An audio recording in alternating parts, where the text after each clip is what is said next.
Welcome to Telly Talk, where we talk about what's on the telly, and by that I mean we talk about what's on our minds, cause we're Telly. Soul, and You did that so well. thank you. I'm on the floor. I'm Tyler, and I finally love Greg as much as you do. Really? That's amazing. Yeah. Because Greg is my favorite. No, but nothing can make me hate Greg. I'm actually, by the time I finish He's the perfect, series, actually. I'm like a Wirt hater until like episode 10. Wirt is just going through normal teenager problems, and he does things that are not correct, but he redeems himself, and I think that that's okay that he grew as a person as a 14-year-old. Yeah. But I just Like, don't like him. He's a Greg is a bitch baby, to so, like, Greg Greg. can't do anything wrong, but Wirt is making normal mistakes that 14-year-olds make and then learning from them, which is okay. Yeah, I hate Wirt because he's mean to Greg for like Yeah. 90% of the series. Okay, today we're talking about episode 8 and 9, and maybe 10 if we feel like it, of Over the Garden Wall. And Yay! next week we'll be doing our, final recap tying the whole series together. And since we're talking Yay! about Greg, I just want to say at the beginning of episode 8, Greg, they're walking around, and Greg is like, home? Home. It could be around any corner. And that was so cute. I was the baby. Episode 8 is so fucking weird. It's just like mostly a dream sequence Yeah. that Greg has, and it's so trippy and it raises a lot of questions for me. Yeah. What kind of questions? Do we need to give a plot summary? Episode 8 is just a dream. So Wirt and Greg they transition from leaving. Is this Yes. what happened in episode No, six? it's after they leave the demon girl and Auntie Whispers. Oh right, they leave the demon girl and Auntie Whispers. They split up with. They've already split up with Beatrice. They're still walking. And Wirt has like really lost hope Yeah, Wirt's that like they're ever gonna find home. Wirt's just out of And it. they're on a boat. They're on a boat. Yeah, they're on a boat, which is actually an outhouse, and Greg is paddling with a guitar, and then he just pulls up. When they hit land, he's like, land, and then he plays his little trumpet that he pulls out as well, and he puts it on, Andrew Jackson's head, and then he hops out. And Andrew then they Jackson. fall asleep in front of a tree, and they cover themselves with leaves, and then it cuts to Greg having this wonderful, crazy, childlike dream of like it's very 1940s cartoon. The entire dream is really references to 1940s cartoons, like a bunch of different ones. This whole show, I feel like, honors different old styles of cartoons, and I think that's really beautiful. Yeah, and it's just a bunch of like animals and like personified foods and things and angels, just dancing around, being really happy. And then Greg like opens this door, which is a gate for the North Wind to come in, and the North Wind is like the villain in his dream, and he's just a big cloud guy, big angry cloud guy that attacks him. But then Greg bottles him up into a little bottle, and he saves the day. And then this beautiful bird lady angel, she essentially looks like the personified version of Beatrice, but as like an angel, and she grants him a wish. And he wishes for him and for him and Wirt to go home. But the lady's like, no, Wirt can't go with you. And Greg's like, no, right, Wirt has to go with me. And so he makes a deal with the beast, who promises that him and Wirt can go home. And then that's kind of where it ends, and then it kind of leads into episode 9. Or not 9. Yeah, 9. Right? 9? Yeah, Yes, 9 is 9. next, but let's talk about 8. Okay. When they're on the boat and Greg tells his rock fact about the dinosaurs, The rock fact. like, could that potentially be true? Like, it felt Yeah. like it could be true, because ears are just cartilage, so they're not bones, and dinosaurs could have ears, and we just wouldn't know about it. People think Like, science. it's like how dinosaurs actually had, like, feathers, but a lot of people don't know that because they don't see that in the skeletons. I think scientists think that they didn't have ears because they came from birds, and birds just have like holes in their heads.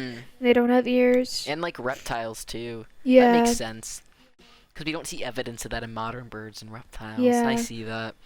Also, while Greg is doing all that, Wirt is really taking his inner poet, and he's just saying the most over-dramatic, poetic, big words Oh ever. yeah, And it's so funny. He's like, we enter the soliloquy of the night.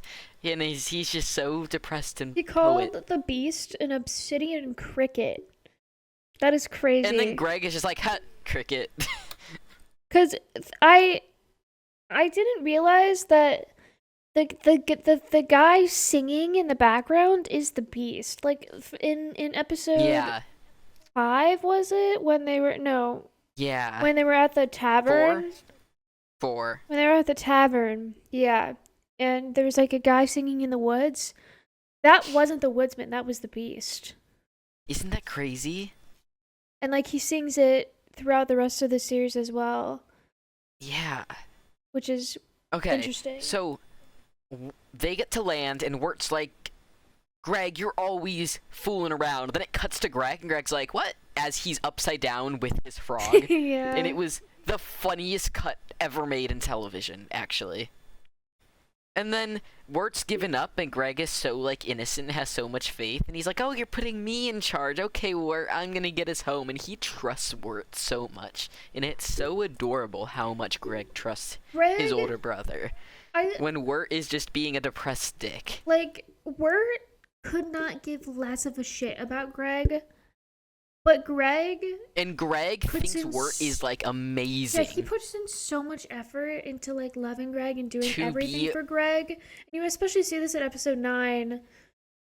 And that really is how blended families are for the older versus younger children, though, isn't it? Like, if you're older and you get put into a blended family situation, you are going to have a lot of resentment and stuff. But if you're the younger kid in a blended family, you're just like, yeah, this is my brother. Yeah. But he like put in so much love, and he does everything for Greg. Wirt, he puts Wirt first all the time. And you really see this in episode 9, but I don't want to talk about it. As we get further into episode 8, it shows how much Greg puts Wirt first. Yes. Anyway, they fall asleep, and they have their little leaf blankets, and then the frog lays down, just has a singular leaf over him, and it's adorable. Yeah, he doesn't need a blanket because he's cold-blooded. Oh. Anyway, he starts dreaming, but then it's like, at this point, and honestly, even after seeing episode 10, you're kind of like, you could have the theory, was all of this a dream? Mm-hmm. But if all of this was a dream, was he dreaming in his dream? Yeah. The dream in a dream? You can do that. And the dream was so trippy with, like, the style that it was in. I did dream inside my dream last night, actually. It was weird. What? Anyway, in his dream, he meets a bunch of little committees for the Dreamland, and Committee 1, was that just a bunch of Gregs? They're angels. They're like cherubs. Yeah, Greg's but a cherub. specifically Committee 1 was just Greg's. But they're angels. I know. Anyway, okay, here's my biggest question about the dream. Parts of the dream, we were watching it, like, through this gray circle. What was that about? Yes. Why that perspective? So the gray circle, you see it a lot throughout the entire series. Well, that's what I'm gonna get to, is at the very end of episode 10, when it shows, like, what's happening still back in the Over the Garden Wall universe, it's the same circle. Yeah. We're watching that through the same circle. You see it, like, in other episodes as well. And it's supposed to represent watching back memories, almost. This is what I've seen from, like, video essays and stuff. It's either for, like, watching back memories. It's either, like, a haziness or, like, a fuzziness to, like... The whole dream wasn't in it, but, like, most of it was. And I don't know why. And then if it's, like, a dream thing or a memory thing, it's, like, why at the end of episode 10, when there was, like, here's what's happening back in that universe, is, like, does that indicate that it's a dream universe, maybe? Yeah, I don't know. And, like... Oh, why are we watching his dream through this circle? Because it's like an outsider's point of view type of thing. And it's like, it's really weird. It's really weird. It was so prominent in this dream. Yeah, it could also be like a first-person perspective. Oh, yeah, but like, whose point of view are we watching it from then? Ugh. I don't know. Fuck. I'm so confused. We're watching his dream, and then they start singing a song. And if you listen to the lyrics, that's just like how Greg thinks as a person. Like the Yeah. lyrics of the song just explain how his thought process works, which makes sense because we're in his dream. Um, and then they say something about bringing your pots and pans in the song, and I was like, he brought his elephant pot to This this universe. teapot. Pots and pans. And Pots then and pans. the North Wind comes in, and the North Wind song is banger. It's like such Oh, a yeah. classic type of beat Got to it. the But old what North does wind. the North Wind, what is it representing? The Because winter. as he's blowing in the dream, the winter is coming in real life. Yeah. But then why is he like dreaming this because he's getting cold in real life? Like, you know how like when your alarm goes off, you Yeah. incorporate it into your dream? Yeah. Maybe he's like getting cold, so then his dream is like Yeah. getting cold. But then it's like he released it. Why when he released it in his dream did it start getting colder in real life? Like, what does that represent? I think it was just getting colder, and like And then a he just gust of incorporated wind it into his came in, dream? and then Yeah. that represented like him breaking open the gate. Yeah. And then is it getting you know how like we find out in episode 9-10 that like they were kind of the whole time drowning in this pond? Yeah. Maybe it's you know the whole time they're in this over the garden wall universe it's getting colder. Are they Yeah. getting colder because they're like dying, question mark, like That like too. hypothermia It's type kind of thing? like a bunch of stuff. It's like it's turning winter in that area, in that dimension. Yeah, and From like the is that happening because in hypothermia? like real life they're dying, maybe hypothermia? There was I don't know. There was That's my theory. a different ending to Over the Garden Wall, where they were supposed to like wake up and show up back around Christmas time when winter was happening.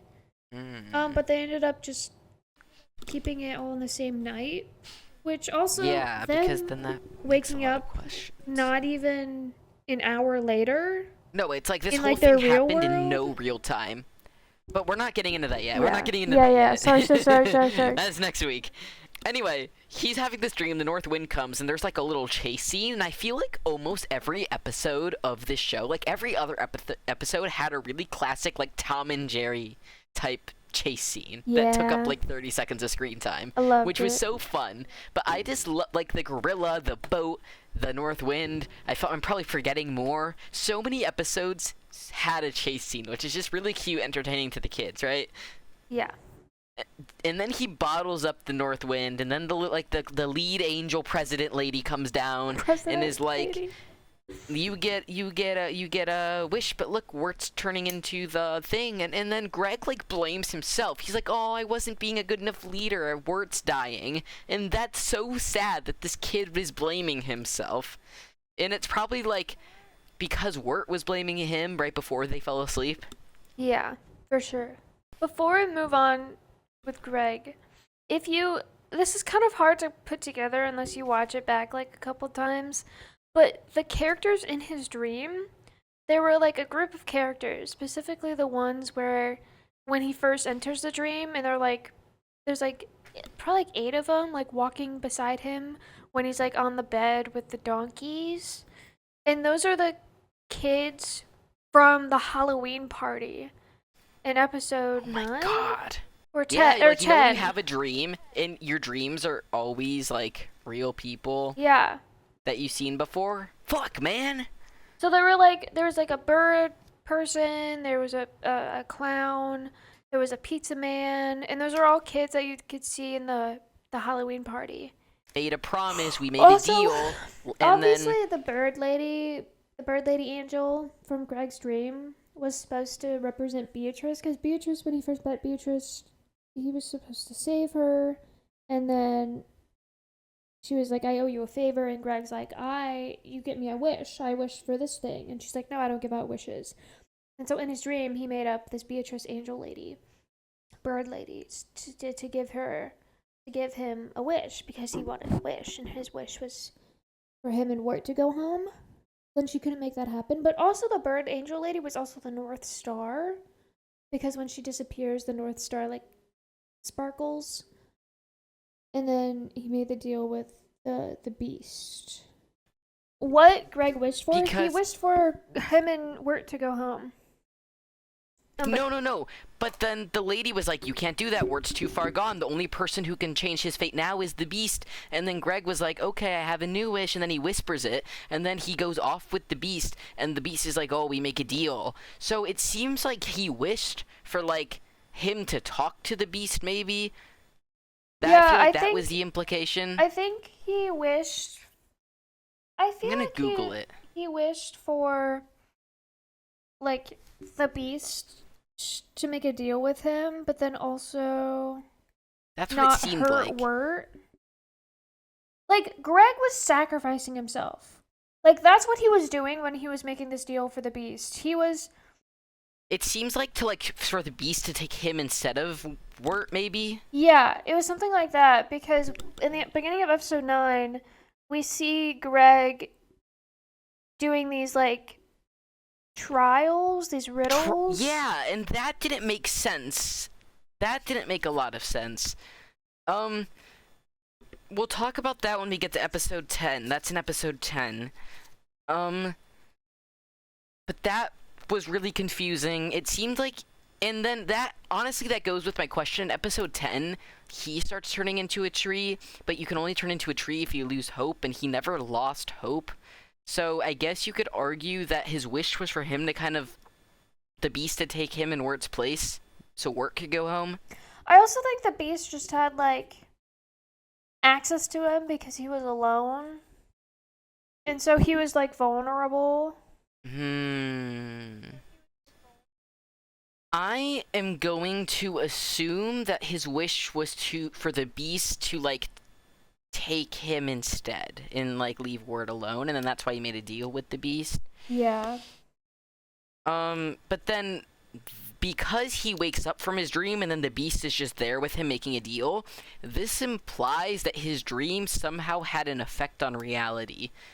Because he made a wish to this angel queen in his dream, and then it seems like the wish was actually granted in real life, which implies his dream is somehow real to the universe they're in. Maybe it's because he wished on the star before he fell asleep. I don't know. His little wish on the star was cute. How was his dream real? A lot of people think on Reddit that he asked the beast to take Wirt's place.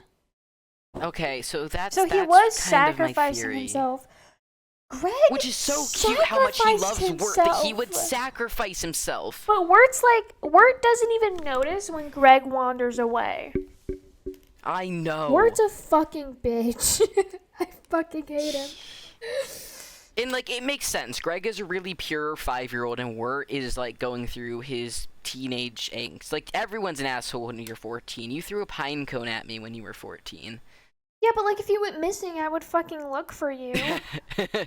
I know. He's just going through it. I'm done with episode 8. Are you done with episode 8? Like, hold up. Greg? Wirt? You're not done. Wirt literally wanted...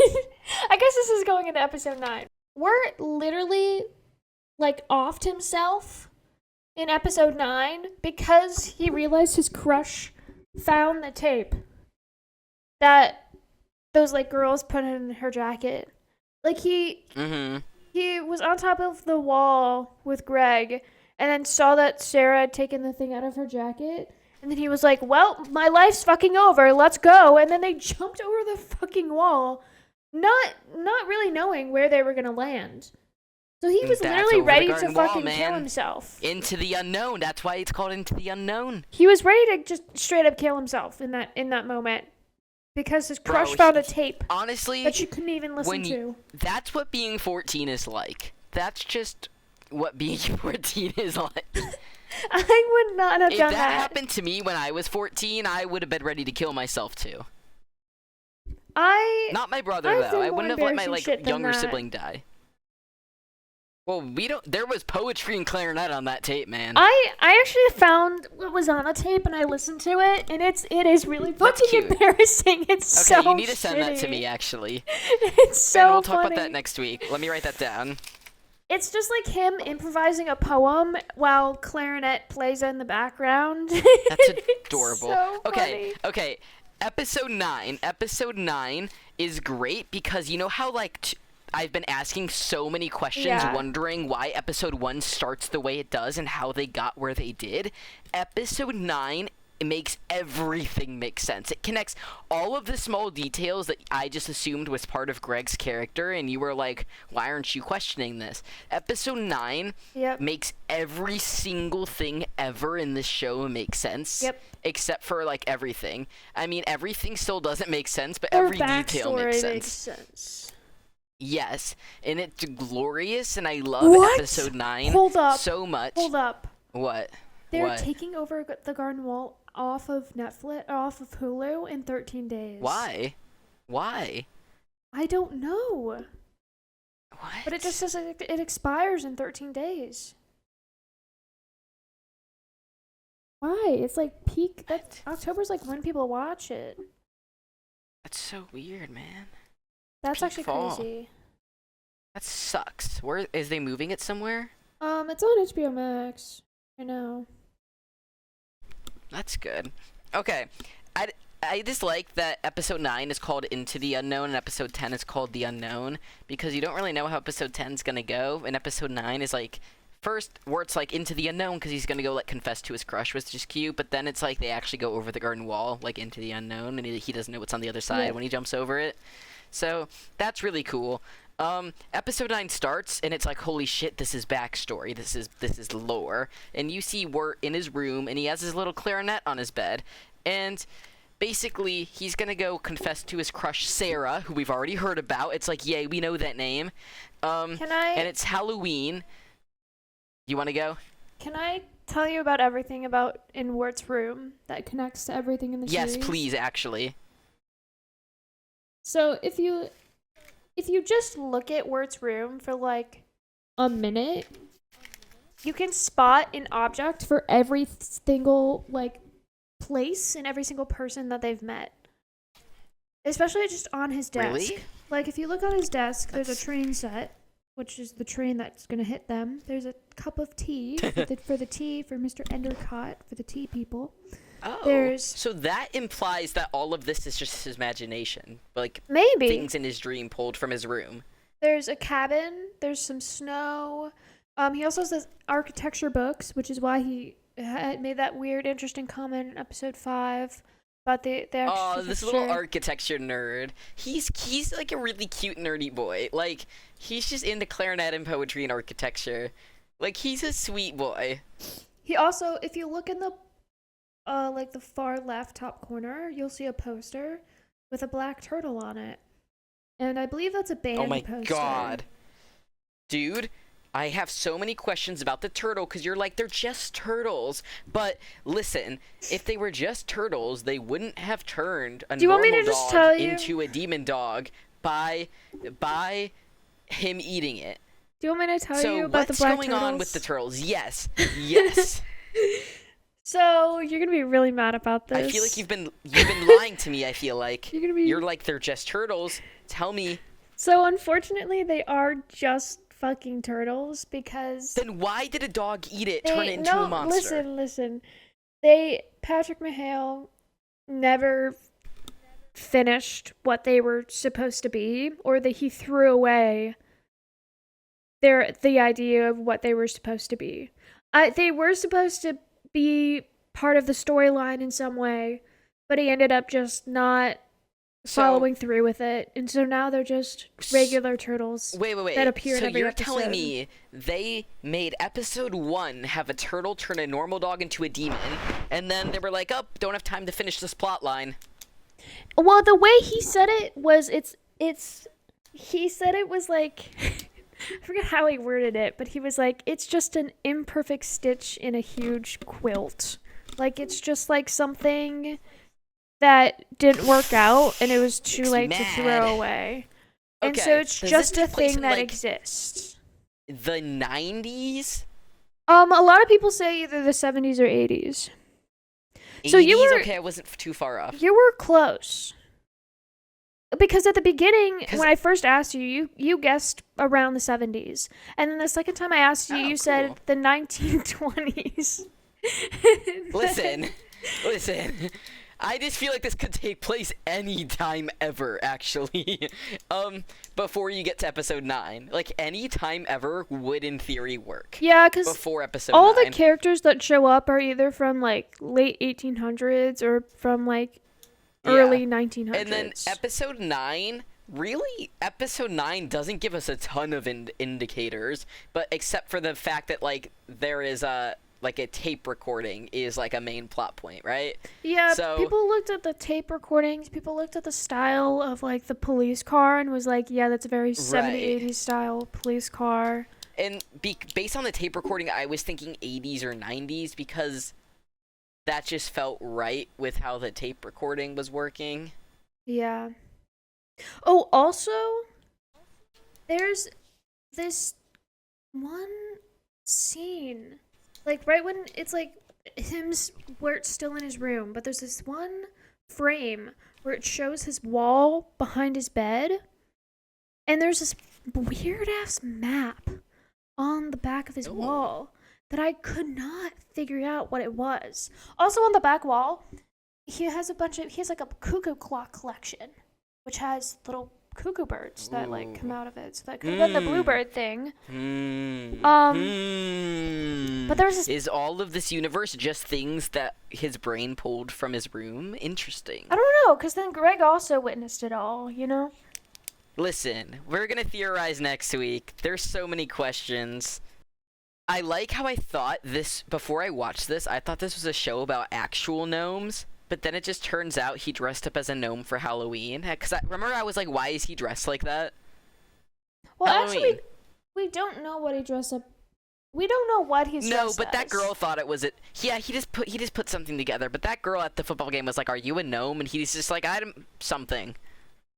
So like, I feel like as the viewer, you're supposed to be like, "Is he a gnome?" Like gnome costume, you know? Yeah. He just put on an outfit. Anyway, it's Halloween. That's why episode 1 starts with Greg having so much candy. And then he's an elephant. That's why he has a fucking pot. And then he's going frog hunting. And that's why he starts with a frog. And then he finds a frog and he's like, I have to think of a name for it. And then that's why episode 1 starts with him trying to name his frog. And that's why he has a rock. And that's why they're dressed like this. And everything makes sense. Everything makes sense. It all comes together. And then we meet Jason Funderburker. And why does he sound like that? Like, Wirt's like, before we meet him, Wirt is like, oh my god, this guy's the total package. He's so popular and everyone loves him. He's so hot. And then you meet him and he's like an absolute loser. Why does Wirt think Jason Funderburker is so cool? He's a loser. And I just need this nerdy little guy to know that Jason Funderburker is not the total package. No. He's a loser who sounds like a frog. Yes. And that's why they named their frog Jason Funderburker. I know, which I think is beautiful. Oh, you know, there's a little secret with his character design.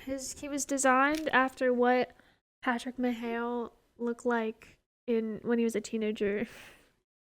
Oh my god, that's so funny. I want to know who voices him, because they absolutely got someone who voiced another character just do a silly voice for Jason, right? Yeah.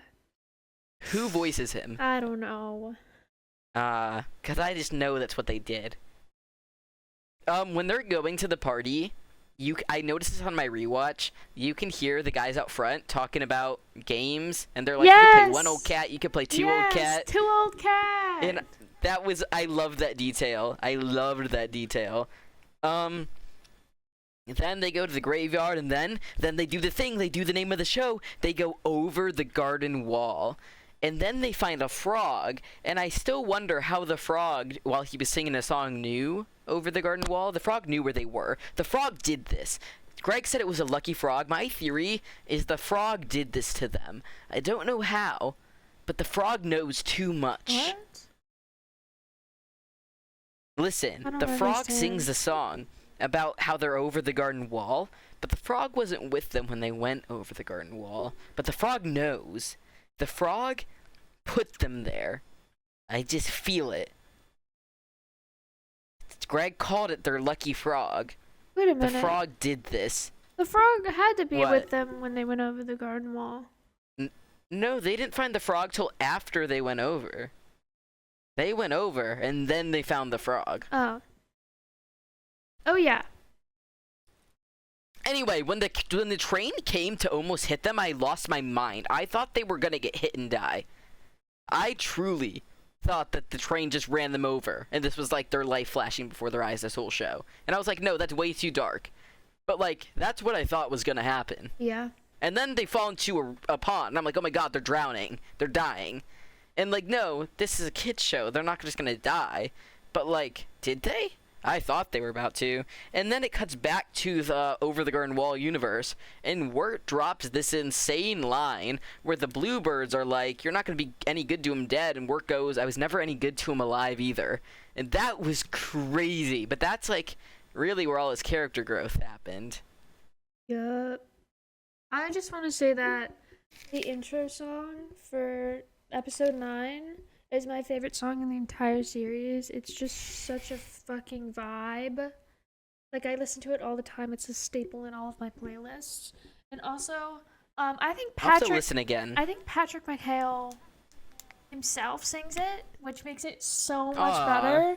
And he does this like voice. I didn't know he sings. He does this like he was in a band, I think. Aww.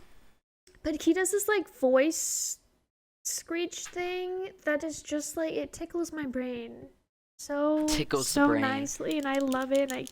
I play it on repeat all the time.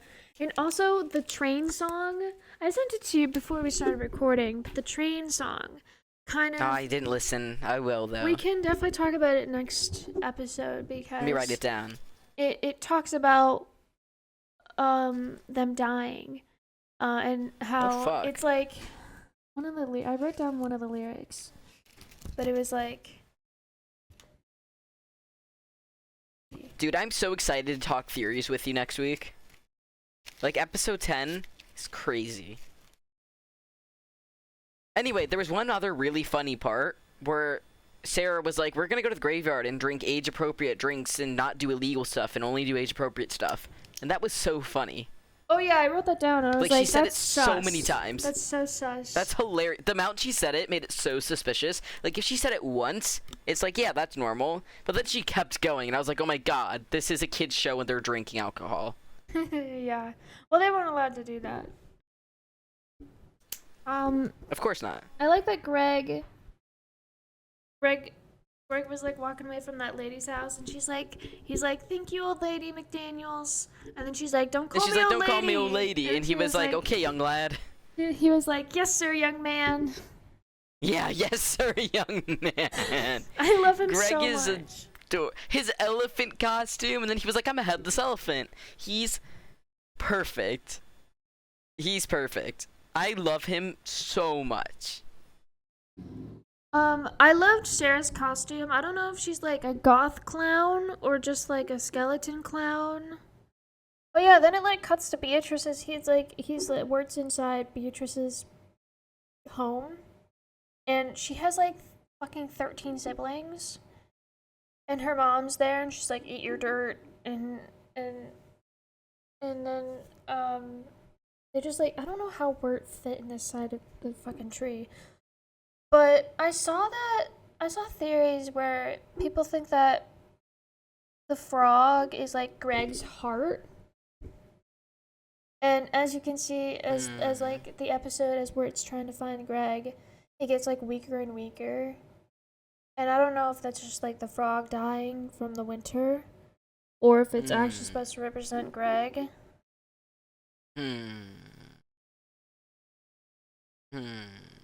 I have no idea. Oh, in the graveyard, when Wirt and Greg are looking at the group of kids, they're leaning on two graves. And one grave is Endercott's grave.